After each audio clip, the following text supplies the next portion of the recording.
Entangled with independent ministries, in danger of darkness. The 14th century poet, Petrarch, was highly regarded as the greatest scholar of his age. Petrarch was well aware of the ignorance of his time.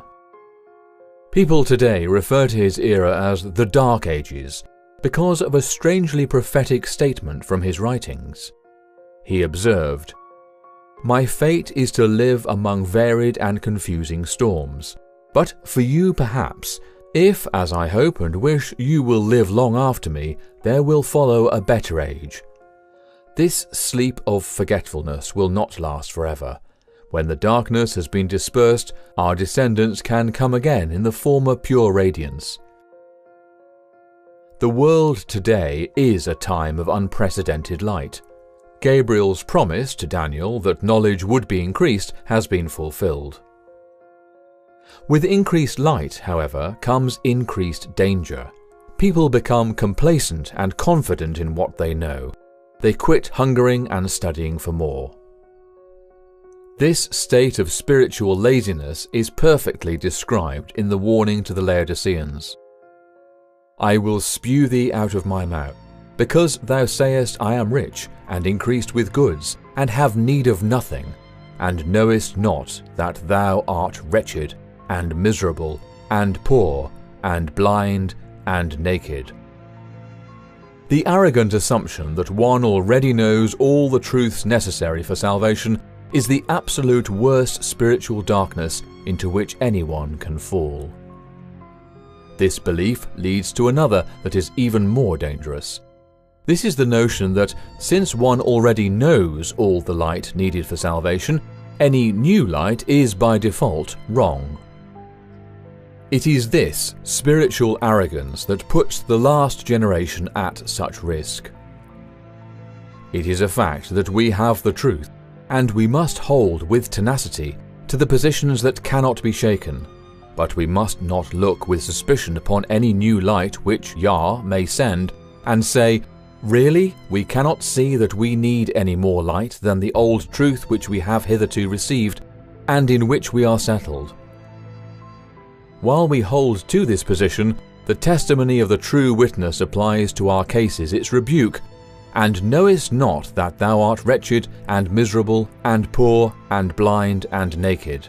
Those who feel rich and increased with goods and in need of nothing are in a condition of blindness as to their true condition before Yahuwah, and they know it not.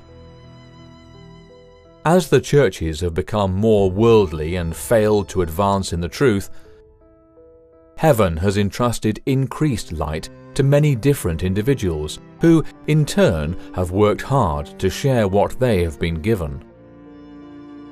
These independent ministries have done a wonderful work for Yahuwah in spreading the truth. As they have done a work the churches failed to do, many have suffered persecution by the organized denominations. The sad truth, however, is that most, if not all, of the independent ministries have themselves followed the example of the churches that persecuted them. Their reliance on the financial contributions of their followers has made them hesitate to accept new, unpopular truths. When advanced light has been brought to their attention, they have not only turned their backs on it, but they have used their influence to denounce it to their followers. The light entrusted to the various independent ministries has blessed many honest truth seekers. The problem arises when one becomes a follower of an organization rather than an independent truth seeker. If a person has a follower mentality, he is not truly following the Lamb whithersoever he goeth. Instead, he is following a human authority figure. Satan is delighted when people turn to other humans as their spiritual authority figures. He can thus use a few he controls to influence many others. Satan gets influential leaders to arrogantly denounce light entrusted to others by appealing to their spiritual pride. The danger of entangling with an organization that rejects advancing light is very real. This danger is precisely why the fourth angel in Revelation 18 orders, "Go out of her, my people, that ye be not partakers of her sins, and that ye receive not of her plagues." This text is very important. It is typically mistranslated as "come out of her." However, to come is an invitation. It assumes that the organization issuing the invitation is somehow exempt and that one can safely join it. This could not be further from the truth. None are exempt from this divine order. It is an imperious command: go. Flee out of the midst of Babylon, and deliver every man his soul. Be not cut off in her iniquity, for this is the time of Yahuwah's vengeance. He will render unto her a recompense.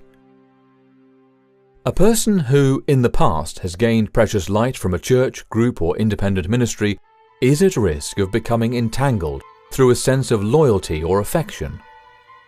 Should the group reject advanced light, it is tempting to stay with the group rather than step free of it and follow truth wherever it leads. Do not be entrapped through displaced loyalty. Your loyalty is to Yah and Yah alone. Do not let the fear of having to worship alone keep you from stepping free from entangling associations. The lack of a group with whom to worship is no excuse to continue to align yourself with any organization or company that is actively rejecting light. It is not appropriate for any truth seeker to worship with any of the fallen churches that constitute Babylon. It is equally inappropriate for believers to entangle themselves with any independent ministry that has taken a bold, determined stance against truth. Even a single ray of light rejected is a warning sign, and most of the independent ministries have rejected several rays of light. Yahuwah's children today are called to stand alone, separate and independent of any organized ministry, group, or denomination. Do not give in to the temptation to follow the leadership of this independent ministry or that spiritual fellowship. It is perfectly natural to want to surround yourself with like-minded believers. It is affirming to worship with those who believe as you do. It is encouraging to read articles that agree with your current beliefs. However, the danger of becoming a follower of an independent ministry is exactly the same danger that exists with being a member of an organized denomination bound by a specific creed. When a leader you respect or an organization from which you have learned truth takes a stance against other truths, it is too easy to follow their example. Never take the word of another human for what is truth and reject other light without studying it out for yourself. Love for truth must take precedence over any desire to belong to a group. Satan uses the desire to belong to instill a fear of separation. This can silence the voice of the Spirit.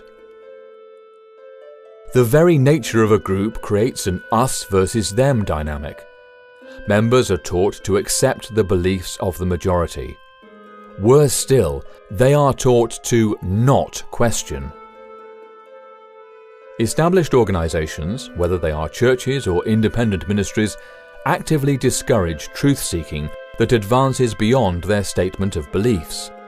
The leaders do not want their authority challenged.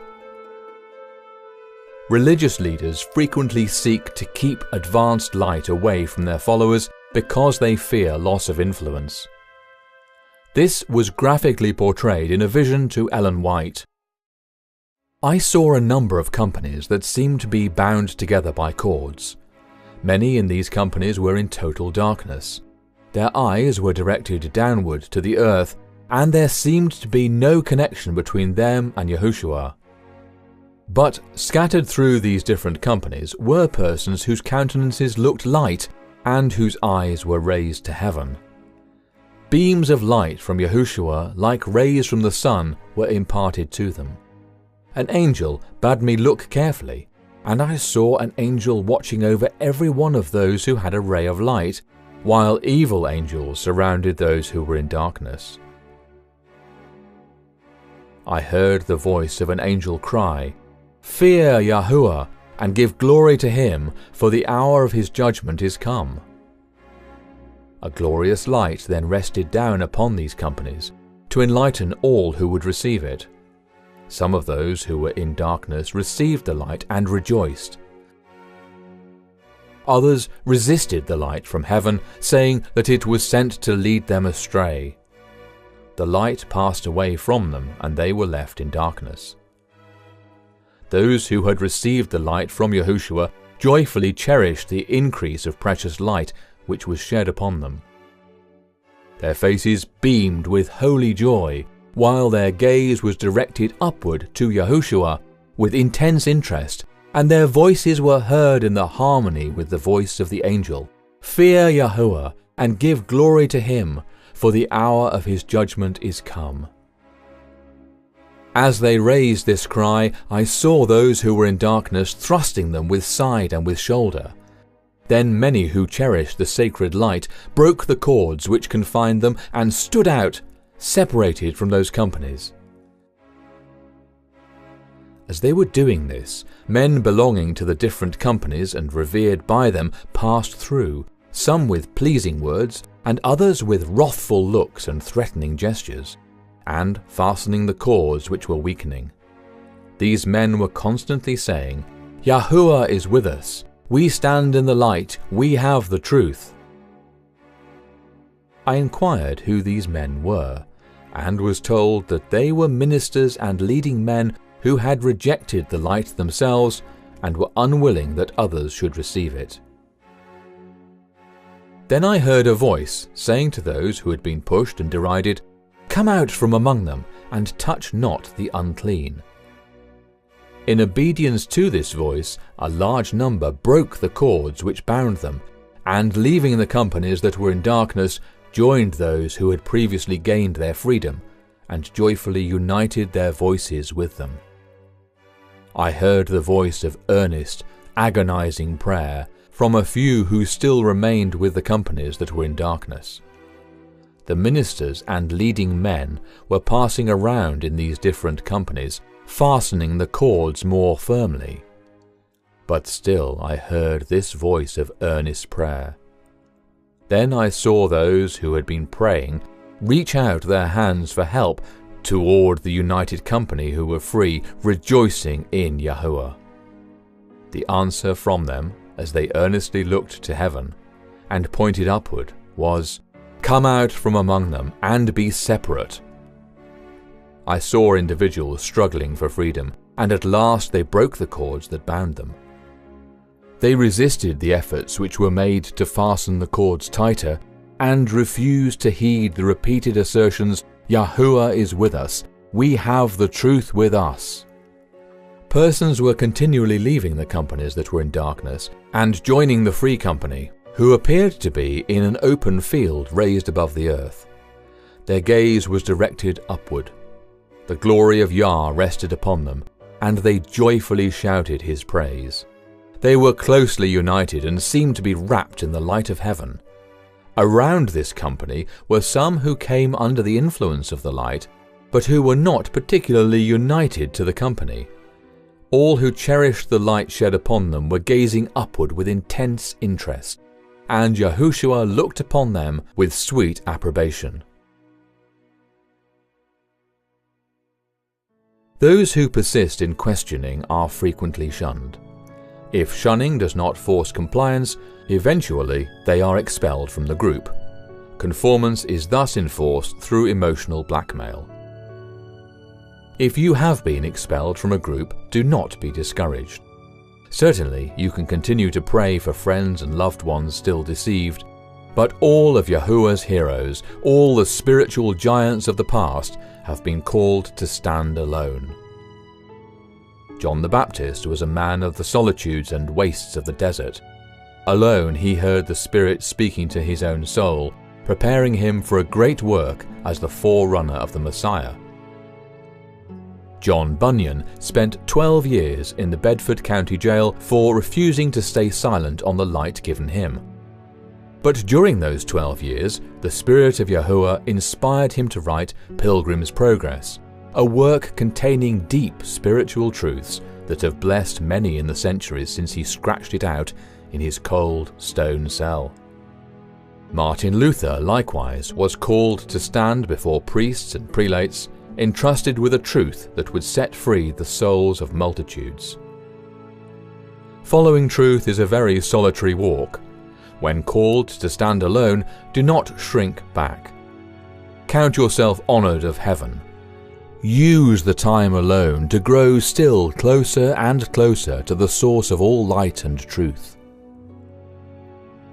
This side of heaven, it is impossible for any mortal intellect to grasp all truth. Throughout all eternity, the redeemed will be studying into the deep things of Yahuwah and continue to learn of him. World's Last Chance is a platform for disseminating all truth that has been revealed to us. This includes unpopular truths. Occasionally, angry responses come in where the writer declares, "I did not join WLC to accept this error or that error." This does not discourage us, nor does it dissuade us from spreading the truth far and wide. WLC is not trying to please man, only Yahuwah.